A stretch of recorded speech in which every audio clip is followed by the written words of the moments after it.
प्रदीप जी के पास आने दीजिए। प्रदीप जी, मेरा सवाल यह है कि अगर इसी तरीके का यह आर पार रहेगा तो फिर सदन चलेगा कैसे? क्या यह पूरा का पूरा मॉनसून सत्र इसी तरह हंगामे की भेंट चढ़ जाएगा सर?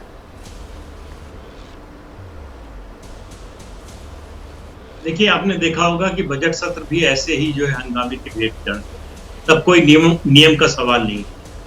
जब भी इस तरह का हंगामा होता है उसमें सरकार का नुकसान कम, विपक्ष का ज्यादा।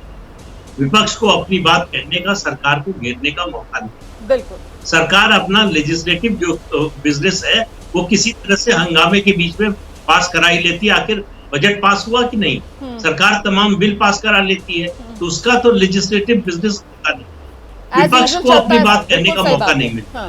तो अगर का सवाल बन गया है दोनों पक्षों के बीच, सत्ता पक्ष कह रहा है कि 176 पे चर्चा हो, विपक्ष कह रहा है 267 में। देश चाहता है कि चर्चा हो।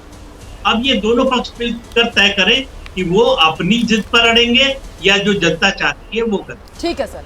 अब आइए अखिलेश जी, आप बार बार ये आरोप लगा रहे हैं कि साहब सत्ता पक्ष अहंकारी है, सत्ता पक्ष के अहंकार की वजह से सदन नहीं चल पा रहा। सर, मैं पलटकर आपसे सवाल पूछ रही हूं और पूरी जिम्मेदारी के साथ ये सवाल पूछ रही हूं।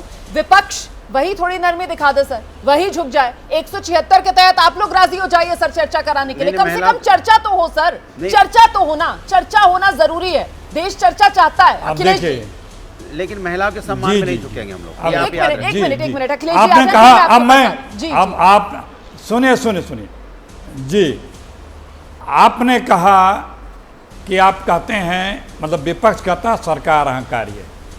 अहंकारी है। मैं आपको उदाहरण दे रहा हूं। पिछले 9.5 वर्षों में एक बिल बताइए जो सदन में बहस करके पास हुआ हो। सैकड़ों बिल पास हुए हैं। एक बिल बताइए कि जो स्टैंडिंग कमेटी में गई हो। एक बिल बता दीजिए, मैं दावे से कहता हूं। पर सर, वही अहंकार तो और पिछले सदन की बहस आप देख लीजिए। आप दोनों में कांग्रेस कोई भी राजी नजर नहीं आता। नहीं विपक्ष, अरे विपक्ष नहीं बात आ रही, ये गलत मत बोलिए आप। हम तैयार हैं, हम क्यों भागेंगे विपक्ष? सरकार का प्रथम रिस्पांसिबिलिटी होती है बहस कराना, सदन को सुचारू रूप से चलाना। आप सुष्मिता स्वराज जी का, जेटली जी का और सबका, और उस समय के कांग्रेस के प्रधानमंत्री का वक्तव्य देख लीजिए। हम सदन चलाते थे, विपक्ष की हर बात मानते थे। मैंने आपको गिनाया, दर्जनों बिल स्टैंडिंग कमेटी को गई हैं। सारे बिल बहसों के पास होते थे। एक बिल इन्होंने नहीं पास किया। क्यों? क्योंकि ये लोकतंत्र में आस्था नहीं रखते हैं। ये चाहते हैं हमारी दादागिरी चले, इसलिए ये भागते हैं। क्या जाता है भाई, आपका क्या नुकसान हो जाएगा?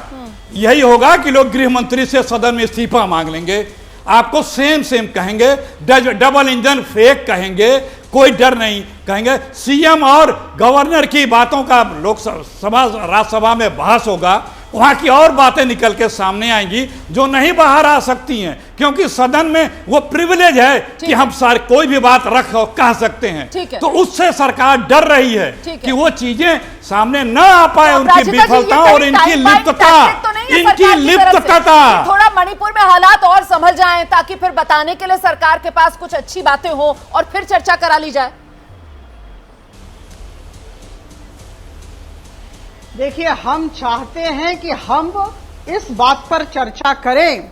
गृह मंत्री साहब कहना चाहते हैं कि क्या क्या पदक्षेप उनकी सरकार ने मणिपुर के लिए लिया है, और उसके बाद जब वो बोलेंगे तो इनकी तरफ से प्रश्न आए, हम हर एक प्रश्न का उत्तर देने के लिए राजी हैं।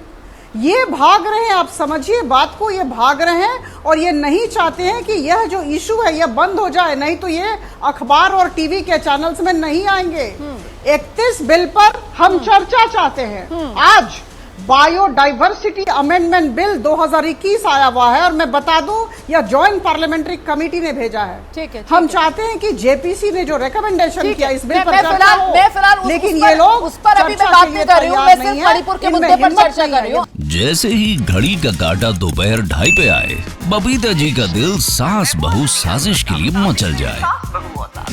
और ये है इनकी बहू, पूरे दिन ऑफिस की टेंशन हो जाए गॉन जब ये करें अपना फेवरेट शो फ्री टाइम पे ऑन।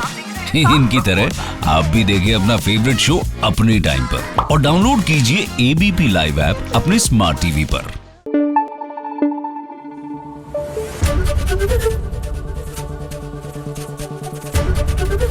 एबीपी न्यूज आपको रखे आगे।